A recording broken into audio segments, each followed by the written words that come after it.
Bom dia, pessoal. Hoje a gente vai dar continuidade na aula de sexta-feira, aula 7, né? Onde a gente começou a ver sobre a linguagem JavaScript e nós vimos variáveis, constantes, o tipo let de declaração variável, a condição if, else, else if e o switch case, né? Hoje a gente vai dar continuidade, né, nessa introdução à linguagem pelos laços, né?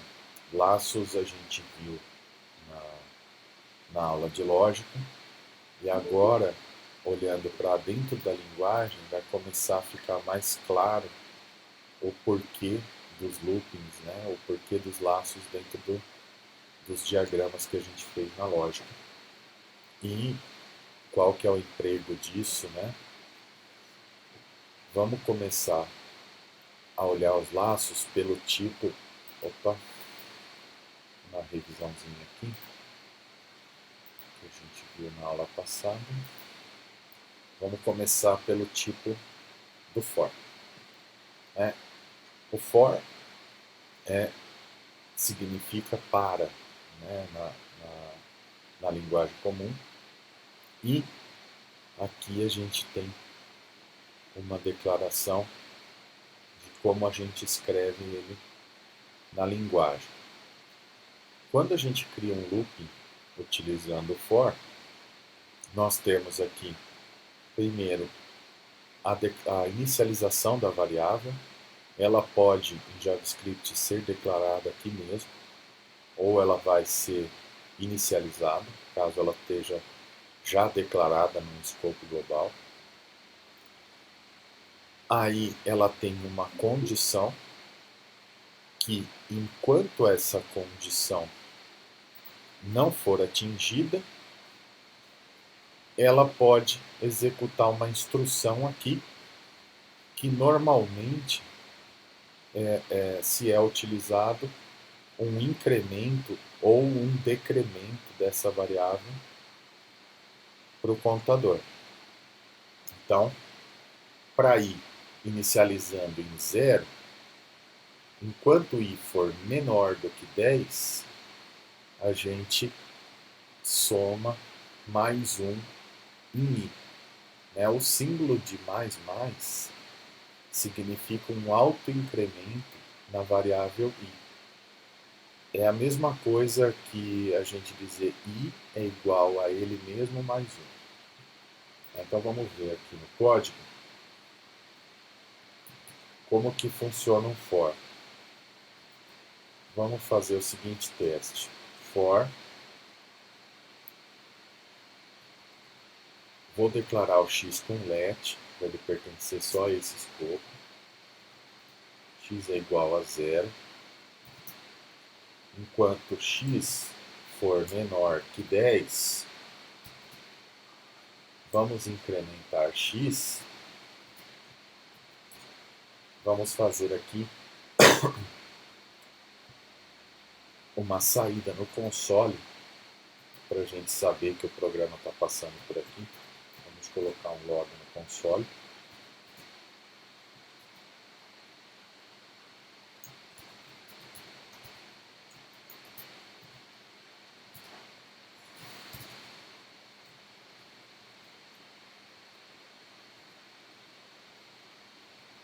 Depois nós vamos entrar em mais detalhes sobre por que eu escrevi o console dessa forma. Quando a gente usa uma crase ao invés da aspa simples ou da aspas dupla numa variável do tipo string em JavaScript, a gente pode adicionar um valor desta forma, um valor de variável desta forma e concatenar direto a esse string. Eu já falo sobre isso. Então, aqui a gente tem o nosso laço for, enquanto esse laço estiver correndo, enquanto x for menor que 10, a gente vai imprimir o valor de x aqui no console. Então vamos lá, vamos rodar esse programa, vou salvar aqui. Vou rodar esse programa com o node for.js. Node é o comando do node.js, né? For.js é o nome desse nosso arquivo aqui, desse nosso programa. Então, rodando, primeira coisa que foi imprimir no console a palavra for. Então, ele imprimiu aqui. E daí, enquanto o looping aconteceu, ele foi imprimindo. O valor de x é 0 e foi indo até o 9. Então, vamos supor que esse laço é um contador, e aqui ele iterou de 0 a 9, 10 vezes. Vamos supor que a gente quisesse fazer o contrário. Vamos começar o valor com x de 10 e vamos dizer que enquanto x for maior ou igual a 0,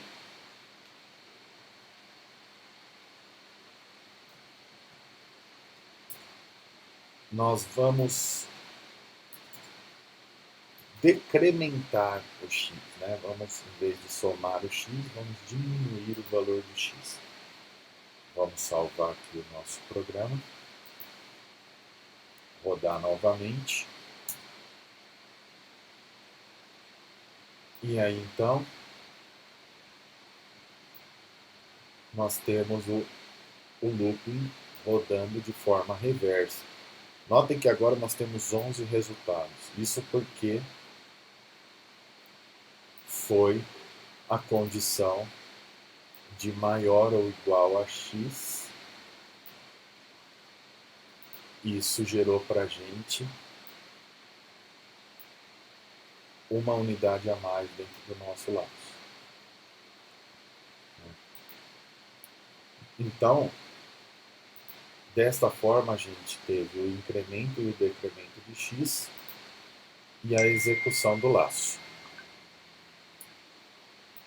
Então, o for ele é usado em muitos cenários, principalmente nós vamos ver o emprego de listas. A gente viu o emprego de listas dentro da aula de lógica, mas vamos fazer um exemplo aqui, criando uma lista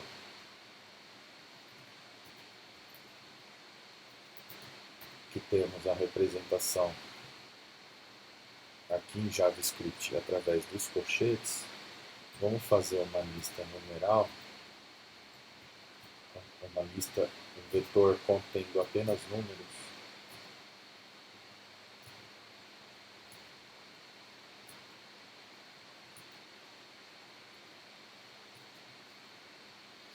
Note que eu iniciei. Uma lista é um vetor, como na matemática, onde ele tem aqui as variáveis dentro desta lista. Aqui nesse caso são números. E a lista, ela contém números que vai de 1 a 10. Então, nós queremos ler essa lista aqui dentro do nosso laço. Então, vamos dizer que x é igual a 0 e vamos usar dessa vez o x como sendo um ponteiro que vai estar se posicionando como índice para cada unidade dessa lista, para cada elemento deste vetor. Então, se x é igual a zero, ele é o índice, e x for menor que o tamanho da lista, quando nós queremos saber o tamanho de uma lista em JavaScript, nós utilizamos a propriedade length dessa lista. Quando a gente vê o tipo lista, nós vamos entrar em detalhe sobre todas as propriedades e funções auxiliares que uma lista em JavaScript tem. E aí então, nós vamos incrementar x mais uma vez. Então agora, o x ele é zero. Enquanto x for menor que o tamanho desta lista, o x incrementa e aqui no resultado nós vamos imprimir a lista na posição x. E para ajudar nosso raciocínio, vamos colocar aqui um outro console só com o valor de x para a gente entender o seguinte: o x ele está sendo inicializado no zero. O primeiro item da nossa lista é o número 1. Mas a posição 0 dessa lista é o número 1. Então, vamos imprimir este programa, vamos rodar esse programa para ver como que fica o resultado.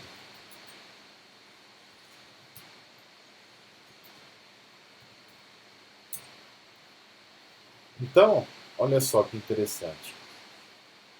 Quando x é zero, o valor de x, na verdade é que eu não troquei o nome aqui, mas não é o valor de x. A posição x da lista é 1. E por aí vai até chegar quando o valor de x é 9, ou seja, o tamanho 10, o valor de x é 10. Então, aqui a gente iterou. Nós temos em JavaScript outras formas de escrever o for também, com formas auxiliares, que nós vamos ver mais para frente quando a gente começar a ver as funcionalidades dos arrays, das listas. Então, esse é o for. Com ele a gente tem um loop dentro do programa que vai se repetindo até que a condição termine. Vamos supor que a gente queira quebrar esse laço dada uma determinada condição. Nós podemos, dentro do laço, colocar uma condicional também. Vamos supor que se x for igual a 5, nós vamos quebrar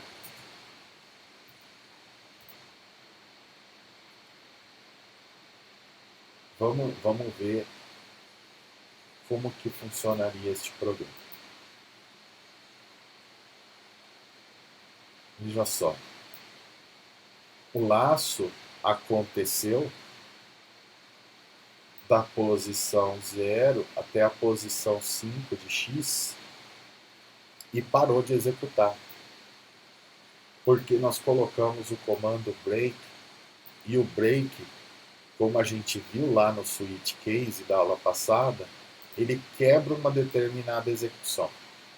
Nesse caso, a execução era o laço, porque ele está dentro do laço e a condição de x igual a 5 aconteceu enquanto o laço estava rodando, e aí ele saiu do laço. Por que isso é interessante? Isso é uma forma de segurança para que esse laço nunca se torne um loop infinito. A gente vai ver também mais para frente aí no final da aula alguns perigos envolvendo laços. Vamos supor que eu tenho uma condição que nunca se confirme aqui.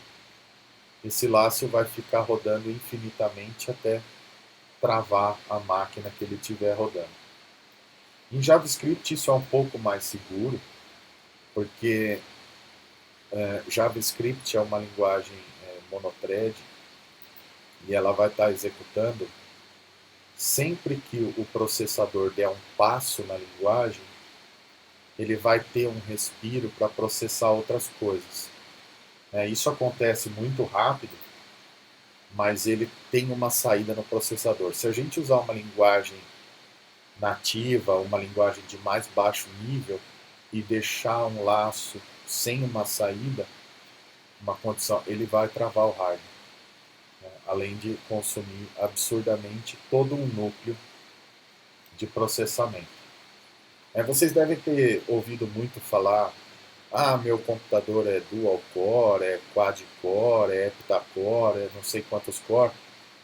Existe o core físico, o core lógico e etc. O que isso significa?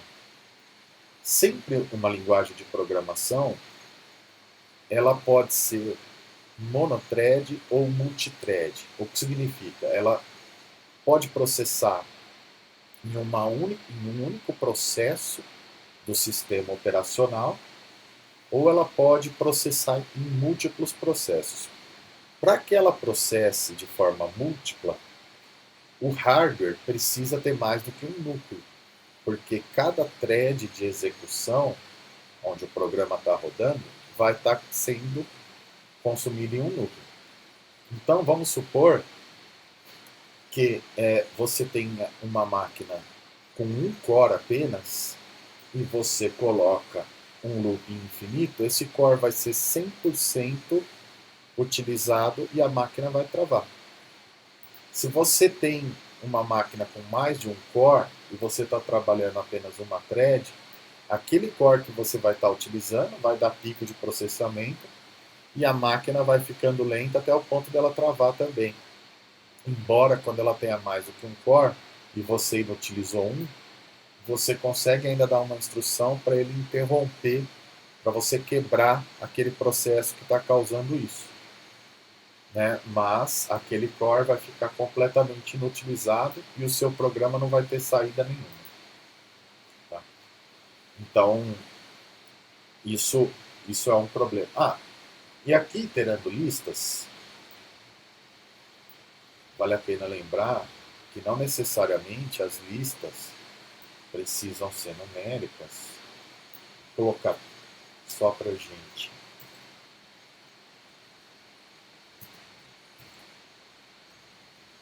ter um exemplo diferente aqui. Vamos supor, e em JavaScript também as listas podem ter tipos diferentes.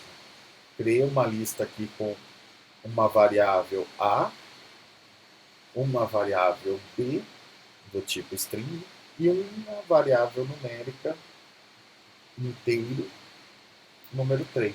Vamos rodar esse programa aqui para ver como que o for se comporta com uma lista desse tipo. Olha só, ele rodou, ele imprimiu a letra A, a letra B e o número 3.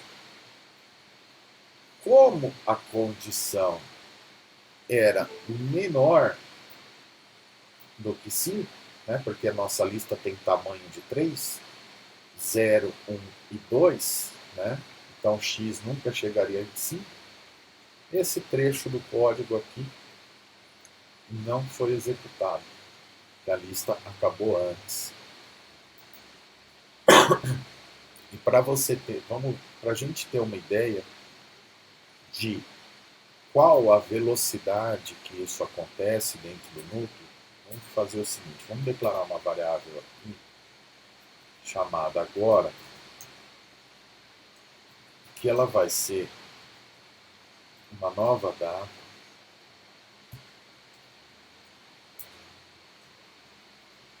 Eu vou explicar também alguns tipos alguns objetos auxiliares de JavaScript no futuro.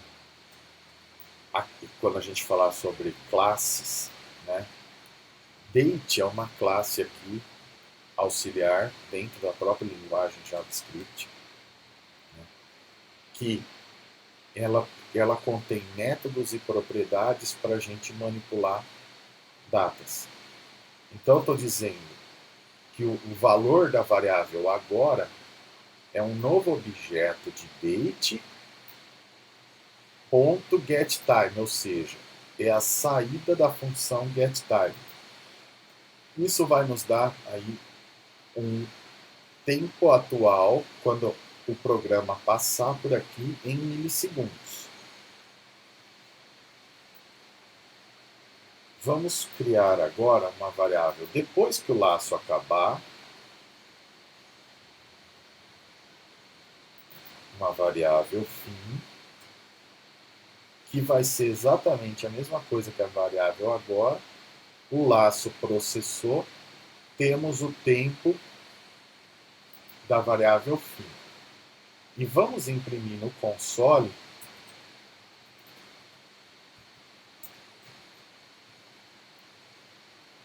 o fim menos o agora e vamos ver qual que é o valor que nós temos aqui. Aliás, vamos imprimir também o agora, para ficar claro.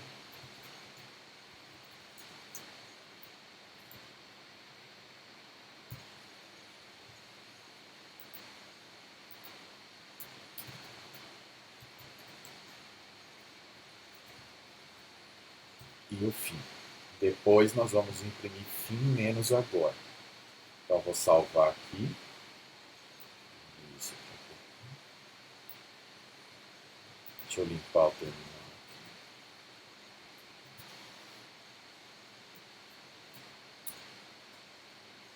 Então, olha só. Quando a gente iniciou o programa, nós escrevemos no console a palavra for. Daí então nós imprimimos o valor de agora em milissegundos. Esse valor aqui, tá? Vocês vão ouvir muito na informática falar sobre timestamp. Esse número é um timestamp, que é a quantidade em milissegundos desde 1/1/1970. Tá? Então, desde o 1/1/1970, nós temos esses milissegundos aqui até agora, até a data atual. Então, eu pedi para imprimir o timestamp antes da gente rodar nosso laço. Aí, nosso laço rodou. Daí, então, nós pegamos novamente o timestamp, colocamos dentro da variável fim e imprimimos o valor de fim. Depois, nós pegamos esse tempo, menos o tempo anterior ao loop, e imprimimos. E o valor foi 1. Significa 1. Né? O nosso laço levou 1 milissegundo para processar. 1 milissegundo o que significa 1 milissegundo? 1 segundo dividido por 1000. Né? Então, este foi o tempo que o nosso laço levou para executar. 1 milissegundo. Então, esse aqui é o for. E agora nós vamos falar sobre o while. O while, ele é um laço também, assim como o for, onde uma condição existe enquanto uma condição estiver sendo verdadeira, a gente faz os comandos necessários dentro do nosso laço e nós incrementamos um contador ou criamos uma forma para que essa condição aqui de cima do while seja invalidada seja invalidada e quebre o laço para a continuidade do programa. Uma outra coisa que vale lembrar, tá, que eu estou escrevendo esses testes de forma estruturada, mas nós vamos também entender o que é uma linguagem estruturada, onde ela segue uma ordem de cima para baixo e vai processando até acabar, com uma linguagem orientada a objetos, funções, saltos que a gente viu em lógica. Tá? Quando a gente faz um script para resolver algum problema simples, a gente normalmente escreve o script assim, de forma estruturada e resolve o problema. Mas quando o nosso algoritmo é muito mais complexo que isso, nós vamos criar funções, vamos criar classes, objetos, ver como funciona a herança, polimorfismo e tudo mais, para reutilizar o nosso código e também tornar ele mais legível e limpo. Então, vou deixar o for escrito ali, só vou adicionar, como a gente viu, comentário aqui para ele não imprimir nada no console.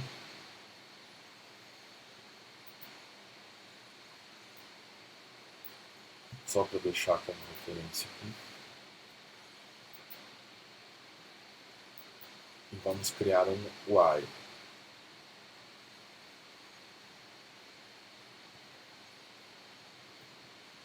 Declarar uma variável x.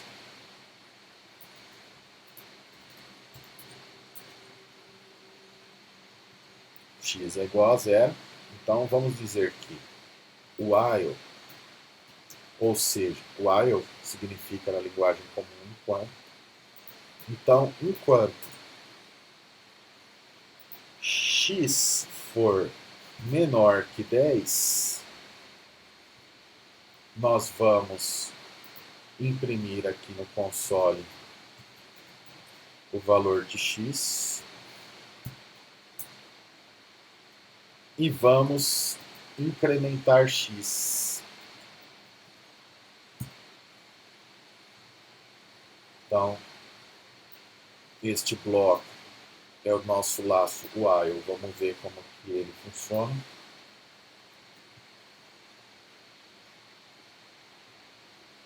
Aí agora ele executou. Enquanto x for menor que 10, ele foi imprimindo o valor de x. E foi incrementando. Então ele imprimiu, assim como for, de 0 a 9. Quando o x atingiu o valor 10 aqui, e ele foi voltar para o nosso laço, a condição não era verdadeira, ele saiu do laço e continuou a execução do programa. E note que depois, que ele saiu do laço while, ele novamente pegou aqui a variável fim, imprimiu fim no console, e dessa vez nós tivemos um tempo de execução de 30 milissegundos. Mas aqui o nosso for também executou, ele só não imprimiu nada no console. Vamos pôr um comentário aqui no nosso for para a gente ver o tempo de execução apenas do while, sem levar em consideração que o for estava executando também. Vamos limpar e executar novamente.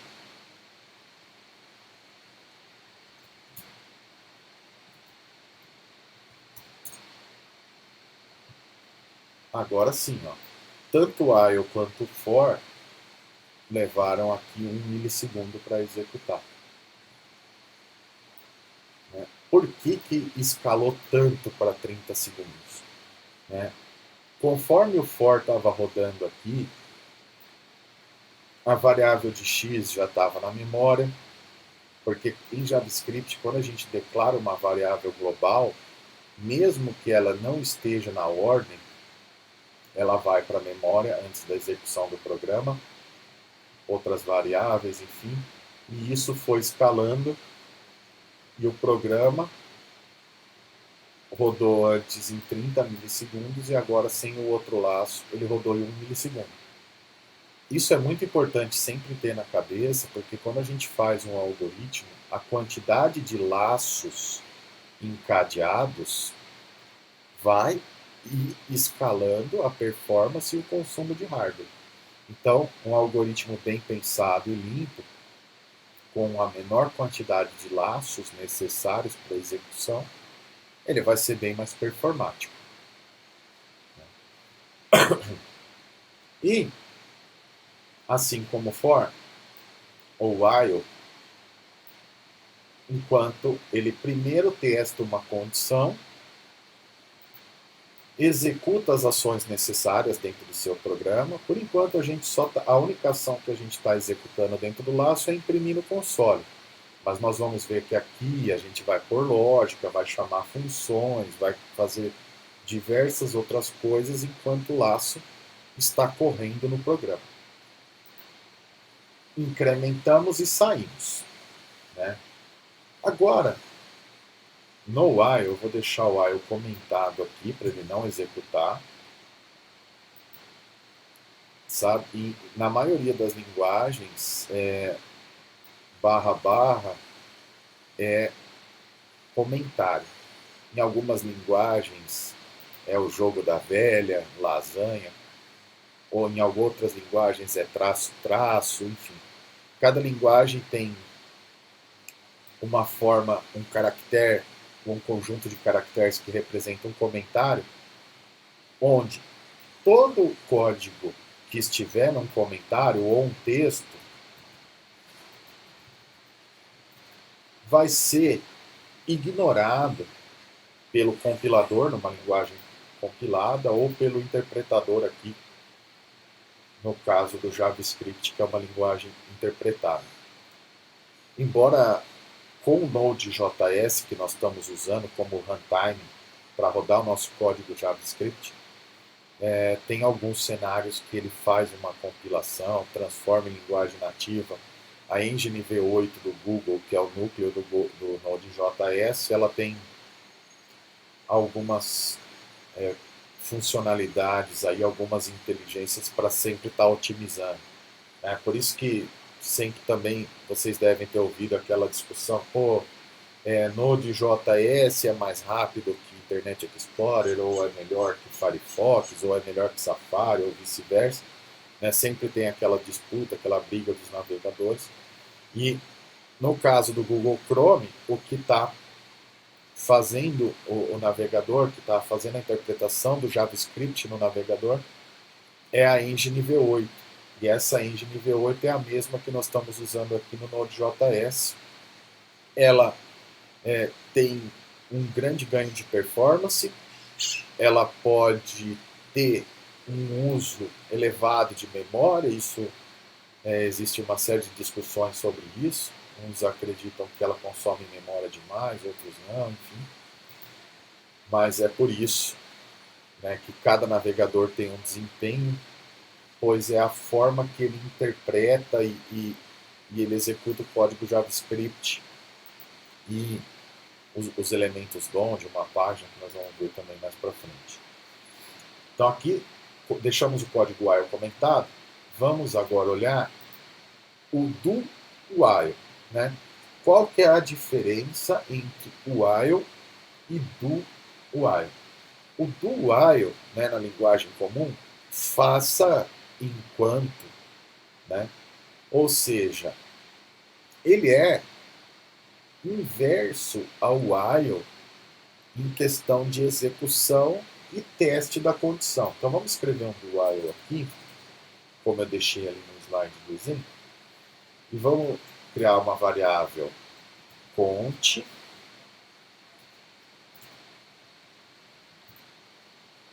vamos colocar o valor dela de 25, e aí a sintaxe que nós escrevemos do while, ela é da seguinte forma: do bloco de código, comandos, while, a condição. Ou seja, primeiro nós vamos executar uma instrução dentro do nosso bloco e depois nós vamos testar a condição. Então vamos colocar um console aqui.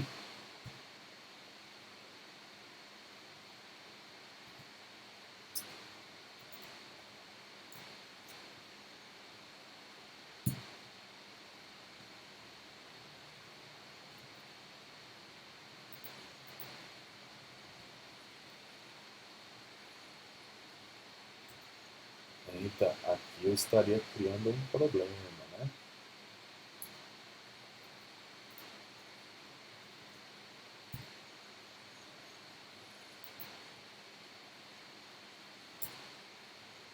Coloquei 25 aqui, e isso ia gerar um loop infinito, que nós vamos ver lá para frente.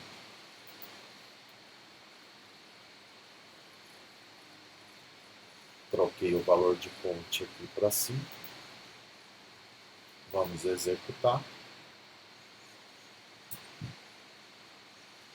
Então, o que aconteceu? Aliás, vou fazer diferente. Deixa eu trocar para 0 aqui. Deixa eu limpar. Executar de novo, para a gente poder comparar.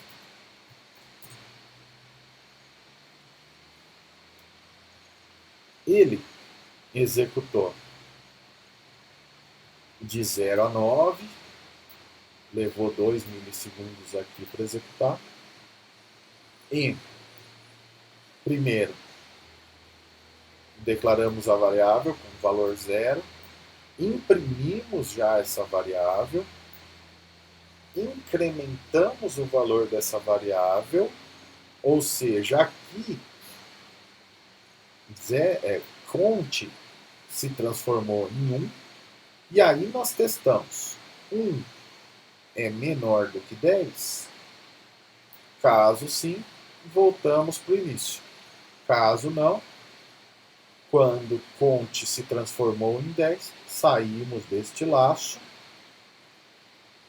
E aí então pegamos novamente o tempo, imprimimos e a diferença do tempo antes e depois. Nós estamos sujando aqui o código. Aqui tem uma declaração de x aqui que nós não estamos usando. Isso está consumindo memória. Temos mais uma declaração da lista aqui também que nós não estamos usando, que está consumindo memória.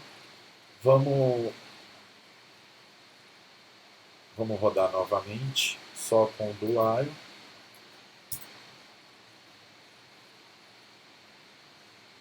Agora ele levou 138 milissegundos, mas provavelmente foi uma performance aqui da máquina, por conta da gravação do vídeo.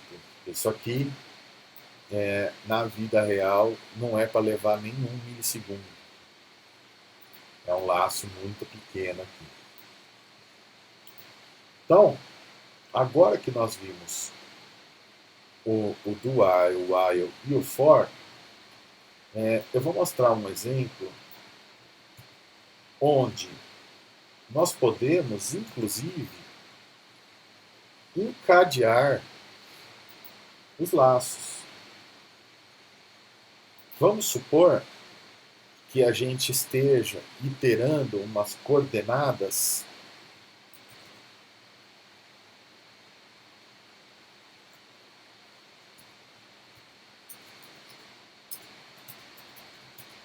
lista, vou chamar lista X,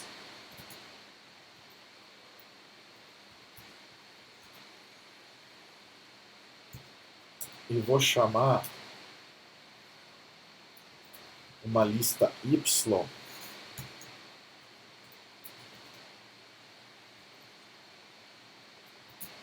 Amanhã nós vamos entrar em detalhes sobre lista e isso vai ficar mais claro, mas aqui é só o propósito para a gente ver como que a gente poderia, por exemplo, encadear dois for. Vamos supor que for var x é igual a 0, x é menor que lista x.length, x mais, vamos imprimir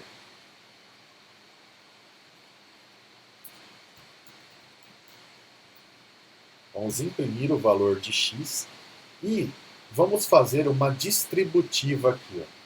Para cada valor de x, vamos fazer com que ele multiplique y. Então aqui nós vamos fazer outro for aqui dentro. Var y igual a zero. Y é menor do que lista y.length.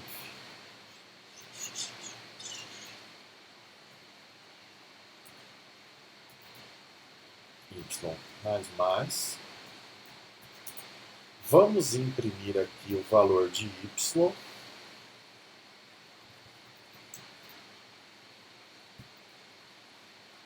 Aliás, o valor de x não, né? Vamos imprimir a posição x da lista para ficar melhor. Posição x da lista. Amanhã, quando a gente ver lista, eu vou explicar em detalhes isso. O que é o ponteiro dela, por que nós estamos pegando a posição dela desta forma, outras formas de pegar a posição. Então aqui temos um laço. Para cada looping desse laço, nós vamos rodar outro looping pegando o conteúdo de y. Então aqui nós temos uma lista encadeada e vamos ver como que vai rodar este programa.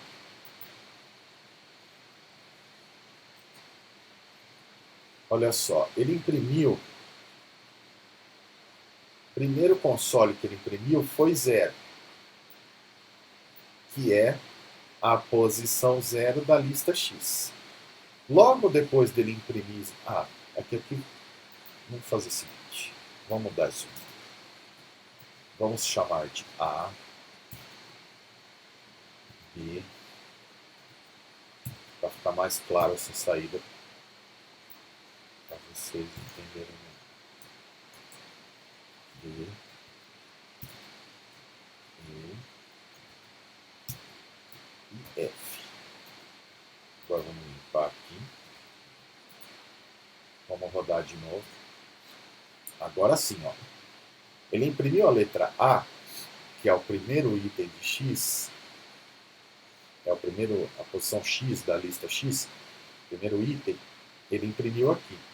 Quando ele fez isso, dentro desse laço principal, ele rodou outro laço e aí ele imprimiu D, E, F, que é a lista Y inteira, porque ele executou esse laço inteiro.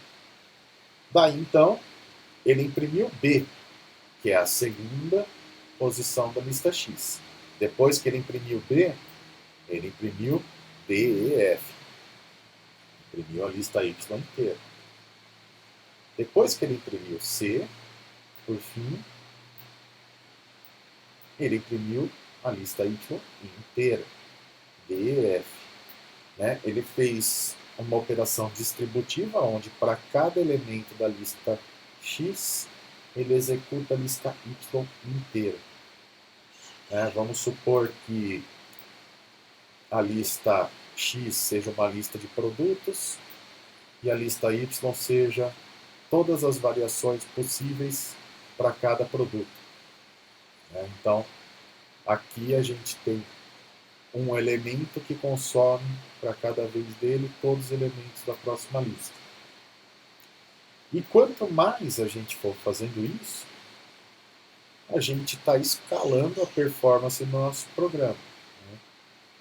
E quanto mais a gente for alinhando isso, mais pesado ele vai ficando. Então, isso aqui é o básico dos loopings.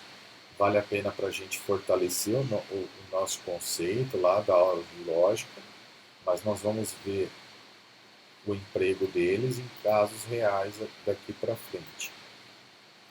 Agora, o que eu estava falando aí no decorrer da aula, é sobre o perigo do looping infinito. Eu trouxe 3 exemplos aqui. No for, por exemplo, for i é igual a 15, i é maior que 10, i mais mais, ou seja, esse i não vai parar de crescer e esse laço nunca vai sair. Para sempre ele vai ficar imprimindo isso aqui e o programa nunca vai terminar de executar, até travar ou ser quebrado por um processo maior. Um exemplo de while infinito. Var i igual a 0, i igual a 15, e a condição sendo i maior que 10, sempre vai ser, ainda incremento i, e esse laço nunca sai. E o do while infinito, com i é igual a 15, executa primeiro, e uma condição também que nunca vai acontecer. O que isso implica, né? Isso aqui é um perigo real de um programa em produção, onde a gente sabe que além de poder travar um processo, travar uma máquina, inutilizar uma CPU, dependendo da sua infraestrutura, isso pode gerar um custo absurdamente grande, né, na sua infraestrutura, além de uma execução inesperada ali do seu código em produção. Então a gente tem que tomar muito cuidado quando a gente escreve um laço e muitas vezes não apenas se atentar à condição, porque vamos supor, aqui nesse caso, que i é igual a 15 e eu estou declarando aqui o valor de i para o meu laço. Então, é fácil de eu ver aqui que vai dar problema. Vamos supor que esse valor de i esteja vindo de uma outra variável, de um outro ponto do programa, ou até obtido pela internet, ou input do usuário, ou esse dado está vindo de um lugar que a gente não tem controle sobre ele, né? Então, normalmente, essas são as razões de gerar loop infinito, não simplesmente porque a gente se descuidou e fez uma operação aqui errada, olhando para o valor da declaração, mas sim porque a gente não tem controle sobre o valor de entrada. Então, nós temos que adotar medidas de segurança para testar os valores que nós estamos recebendo antes de colocá-los diretamente numa condição de laço para evitar que esse tipo de problema aconteça, né? Então, por hoje, sobre os laços é só isso. Amanhã a gente vai começar a olhar para as listas e aí sim diversos empregos desses laços de uma forma mais prática. Então agora quero abrir para dúvidas. E também para perguntar para vocês se todo mundo tentou ou conseguiu instalar aqui essas ferramentas que nós vamos estar utilizando aqui para trabalhar, que é o Visual Code, o Node.js e depois no futuro o Git.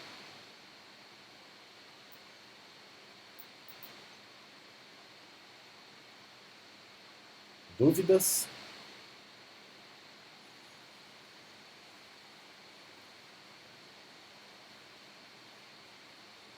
Então, Daniel, você chegou a coloca o print lá no nosso grupo do Telegram para ver se você utiliza qual sistema operacional, Windows ou Mac?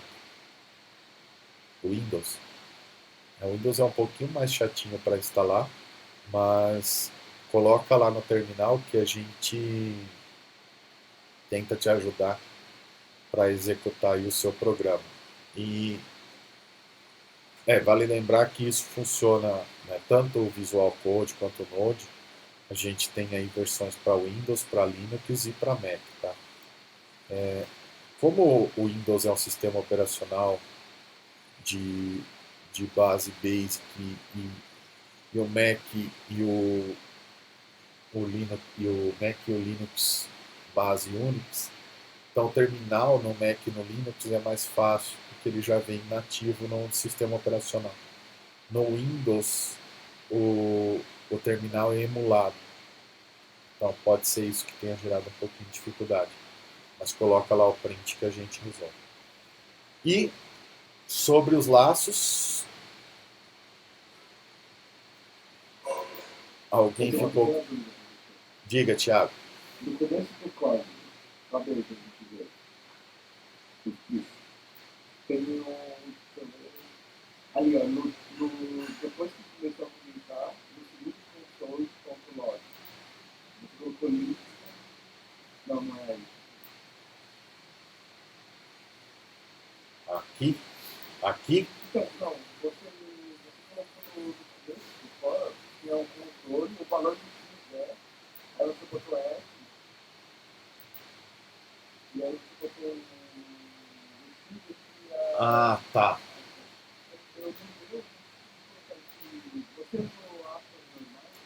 Talvez o tamanho da tela aqui esteja prejudicando, tá? Aqui é uma crase.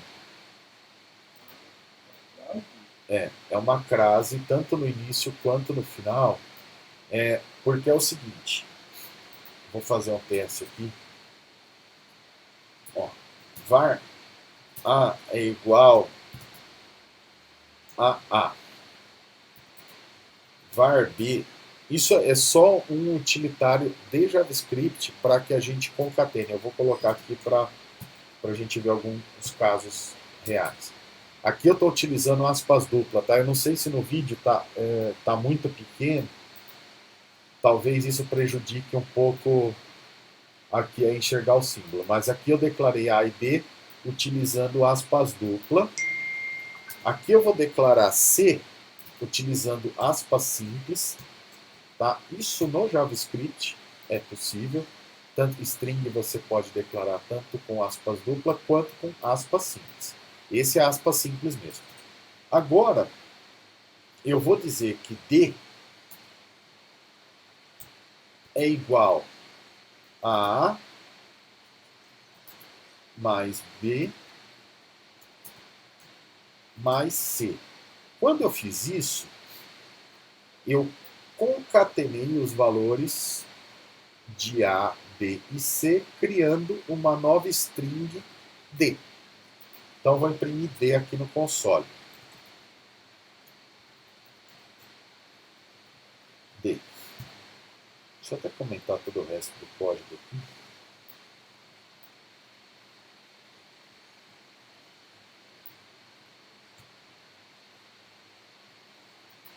Vou imprimir D no console.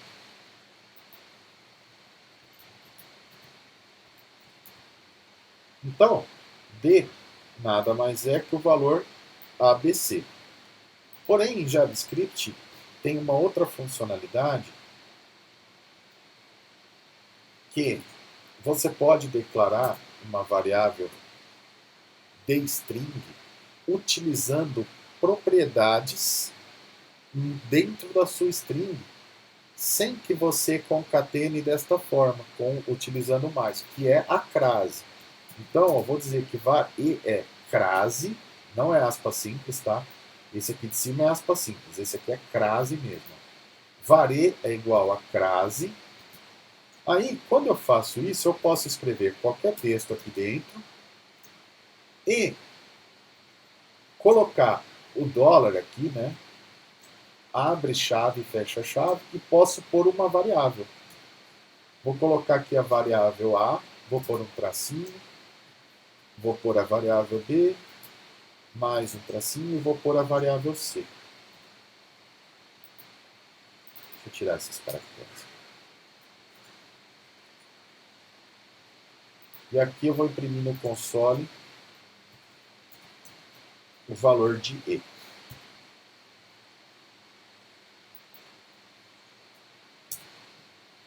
Olha lá. E aqui no console eu imprimi A, espaço, tracinho, espaço B, espaço, tracinho, espaço C. Vamos supor, quando você quer imprimir só uma variável simples, ou quando você quer só fazer uma soma simples, concatenar dessa forma aqui é ok. Mas quando você quer formatar o que você vai gerar de valor, por espaço, por outras coisas, é mais prático você escrever dessa forma com as crases. Porque vamos supor que eu não utilizasse a crase com os valores das variáveis injetados nessa string, e eu fosse concatenar dessa forma aqui, exatamente essa mesma saída. Ia dar muito mais trabalho. Ó. Vamos fazer a variável f aqui. Eu teria que dizer que f é igual a mais espaço, tracinho, espaço, mais b, mais espaço, tracinho, espaço, mais c. Essa é a mesma forma de eu escrever. F é exatamente igual ao E, só que concatenando o conteúdo das strings dentro da variável F, utilizando mais. Então, ó, o resultado é exatamente o mesmo. A mais B mais C, mas eu fui fazendo isso e concatenando para atingir esse mesmo resultado mais simplificado aqui de cima. Tá? Então, são só sintaxes, são só formas de você criar uma variável de texto com valores vindo de outras variáveis. É mais prático utilizar assim na maioria dos casos.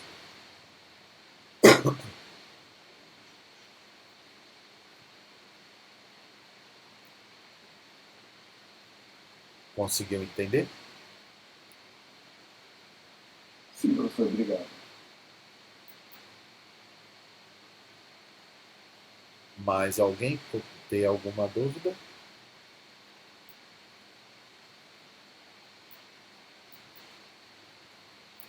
Então hoje eu não vou colocar nenhum teste, né? O ideal é que a gente vá vendo lá no grupo do Telegram, todo mundo conseguiu, e pelo menos executar uma saída no terminal